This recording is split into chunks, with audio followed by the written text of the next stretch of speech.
All right, guys, we do have some big stories regarding the current state of conference realignment, developing situations. First, we've got Stanford, who has officially declined an offer to join the Big 12. San Diego State is next up for vetting and the first choice if the Big 12 continues to expand. There was also a tweet yesterday that said the Big 12 was done for now.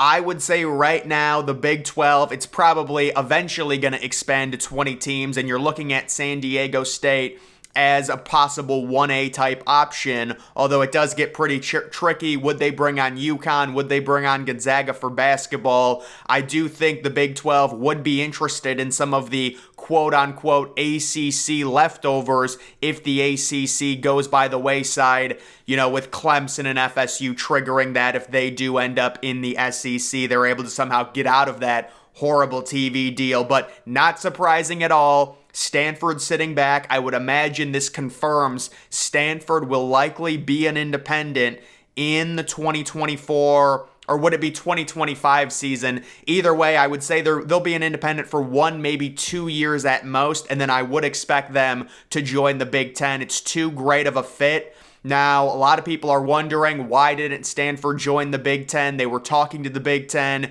with Oregon and Washington. This seems like a situation where the Big Ten does not want an odd number of teams, and for whatever reason, they did not want California. But Stanford, you look at how much money they have, you look at the swimming, the Olympics, it is far too much prestige for the Big Ten to pass up on. So I do think Stanford eventually, once the Big Ten finds another team to pair with Stanford, they will be in the Big Ten in due time.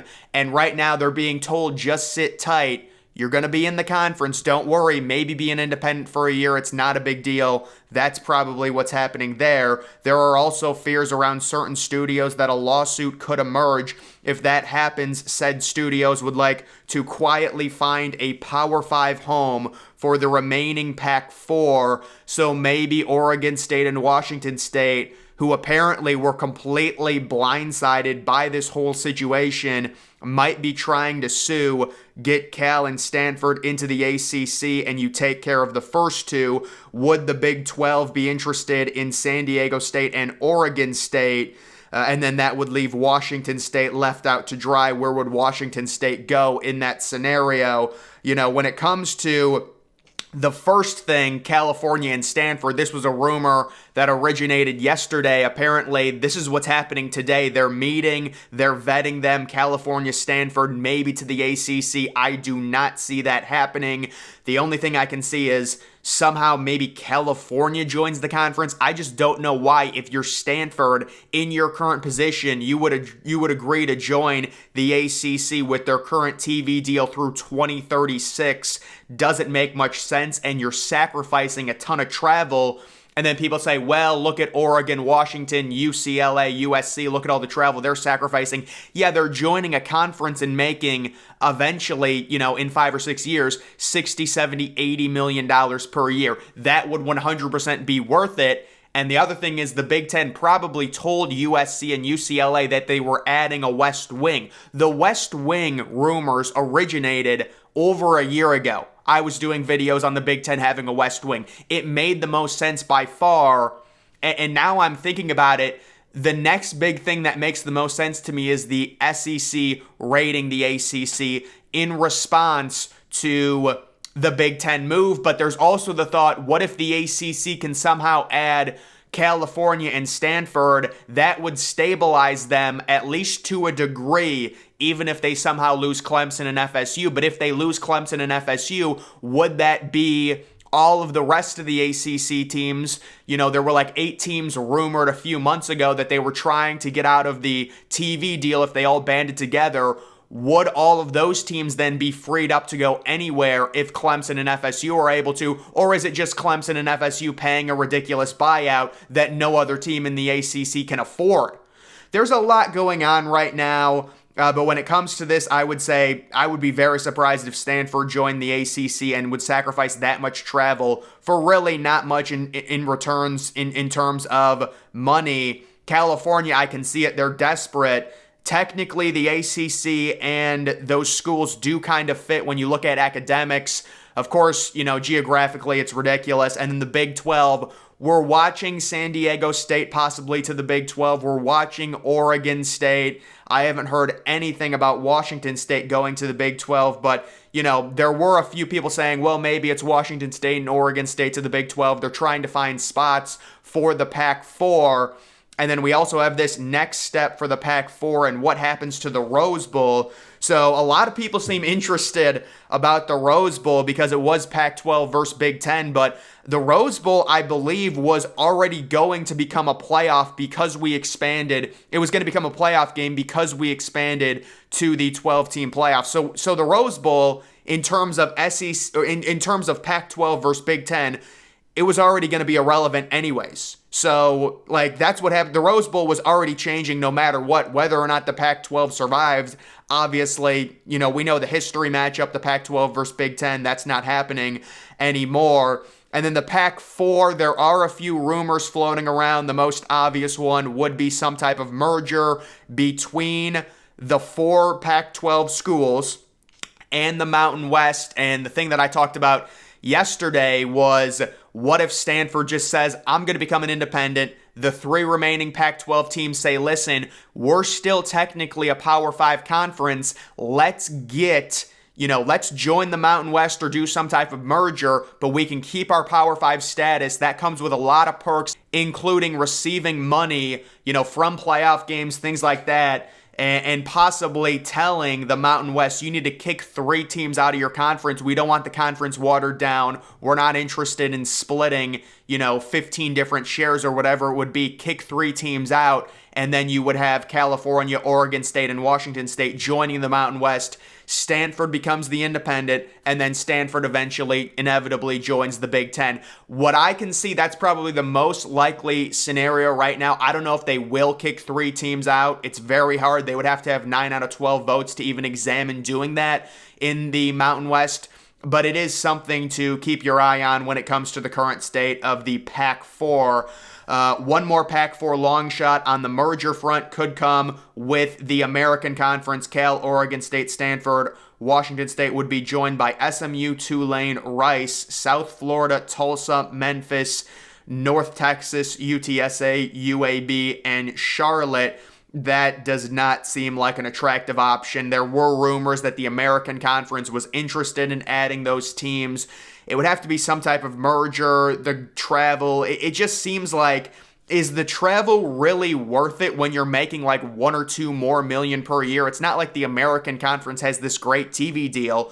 Could they theoretically get a better TV deal than the Mountain West? Maybe, I guess. But is it worth it in terms of the sacrifice? There's definite reasons why Oregon, Washington, USC, UCLA, it is definitely worth the sacrifice of the travel because you're making so much more money. I think what we're seeing now is people are starting to push rumors and say, well, other teams are doing it. Why can't Stanford join the ACC? Who cares about travel? Other teams have done it because it's just a different situation. Stanford is not getting paid $70 million by the ACC like they would be by the Big Ten eventually after the first few years, because when Washington, Oregon, when they join the Big Ten, they are getting a discounted cut, and then it'll go up over time, and it's an investment, and it's really an idea of staying relevant. And now I think these teams also see the 12-team playoff and say, we could lose 2 or 3 games in the Big Ten and still make the playoffs, so it's not like this horrible death conference to where, we have 0 chance of doing anything ever. It's all about relevancy at this point, as Cal, Stanford, Oregon State, and Washington State will own the Big 12 brand. It's best for the Mountain West to buy out the Pac-12 by offering membership to the 4 schools in exchange of an official Mountain West Pac-12 merger, and the Pac-12 brand remains and gets renamed to the Pac-16. So, yeah, I just don't see Stanford doing this, honestly. This is possible, I guess, but that's kind of what I talked about. And then we've got this, Brett Key on conference realignment. I am worried about Georgia Tech and the ACC. So there are warning signs going on right now about the ACC. August 15th, it is a semi-important date because that is the deadline for Clemson and FSU and whoever else from the ACC. If they want to be in another conference in 2024, that is the deadline. I don't think it's anything crazy because I think the ACC gets ripped apart probably next summer, because this summer it was all about the Pac-12's demise. Last summer we hinted at it. It kind of started. And then next summer, it seems like it's going to be the ACC because FSU, they're doing investigations. They're looking into this TV deal, and they are pissed off right now about their situation, about the amount of money they're making. Even if they do some type of conference, redistribution, I'm not sure the funds are going to be worth it. There's the idea of FSU and Clemson joining the SEC going to 9 conference games, maybe even 10 immediately. If you're ESPN, you have to wonder, we've got this amazing TV deal right now with the ACC. Why would we want, because they have both the ACC and the SEC, why would we want the SEC to take those teams away when we already have such a great TV deal going with Clemson and FSU? Well, you would possibly make a lot more money if you forced the SEC to go to 9-game conference schedules, which they inevitably would have to do if they added 2 more schools. They should already be at a 9-game conference schedule. We already know this. It was more of like a legal negotiating tactic. That's why they remained at 8, and they did a vote on it, and they need to go to 9. I think the future is 10-game conference schedules for sure. And if you said right now, listen, we can guarantee 10-game conference schedules for the SEC starting in 2026 or 2027, I think ESPN would say, look, let's get Clemson and FSU into the SEC, even though, they'd be leaving a conference we already own the rights to. They would possibly be destroying the ACC. You want to take a look at those extra 2 conference matchups for ESPN. You're getting Clemson at Alabama. You're getting Florida State at Georgia. The ratings on those games, it's just going to be ridiculous, and we're really trying to trim the fat off of these schedules, and this is like the last dark era of college football to where you've got teams like Georgia and Michigan with some of the worst schedules you'll ever see, non-conference-wise, and it just has to stop. And I understand the idea behind, listen, it's a 4-team playoff. If you lose twice, you're screwed.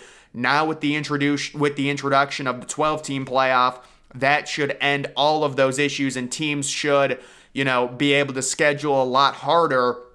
Big 12 threat has dried up. One Pac-12 AD called it laughable. So this was something I found in freezing cold takes. This was last year, and it's actually amazing that this is even, we knew last year that the Pac-12 was bad. Actually, let me take that back, because when I look at the Pac-12 deal that they were offered by Apple TV, it's actually not the worst thing in the world. I think it ended up being $23 to $25 million per year. That's a baseline. And then on top of that, they would have made more off of subscriptions depending on how many they were able to sell. So it's not the worst thing. But yeah, the Pac-12, after USC lost, that was the death blow to the conference. USC leaving was the death blow. I know UCLA joined them, and they're a historic program. They have good academics, things like that. But USC, the big dog, leaving, it killed their TV deal. If they still had USC, man, they would have gotten a better TV deal for sure, I would think, than the Big 12. But what happened is they lose USC, and they sit there and they get really angry about it, and they say, we have to get a good TV deal. We have to get a good TV deal. The Big 12 goes in on their TV deal. The Big 10 and SEC are just starting new TV deals. And there's no money left from ESPN or Fox for the Pac-12. And the Pac-12 is not really all that enticing because even at the time with Washington and Oregon, there is no big superpower. At least if you had USC, you could pitch that. So that is the issue there. But guys, that is pretty much what we have here this morning. I would say the big stuff right now we're watching, obviously the situation with the Pac-4, expecting Stanford to be an independent for at least a year. There's also rumors maybe they join the Mountain West, maybe they join the ACC. A lot of this is talk. A lot of it never comes to fruition. You can understand why the ACC and ESPN would want those schools, on the western side, get that extra hour. ESPN could have possibly the rights to some 10:30 games if they added Stanford and Cal. Although, let's be honest, there's going to be no premier games happening if you're adding Stanford and Cal unless Stanford and Cal somehow turn around their football programs. Right now, both of those teams, you could have a game, I guess, like Clemson at Cal at 10:30. but that's kind of lackluster compared to what Fox is going to have with all of their war chest on the West Coast. USC, Oregon, Washington, UCLA. You've got huge matchups late at night. I think ESPN's pissed off right now, and they want anything they can get, and they want a late window badly. So they're saying, look, if the ACC can add anyone from the West Coast, that would be really, really good for us. But either way, guys, that is going to do it for this video. Make sure you're following me on X. Link to that's always in the description.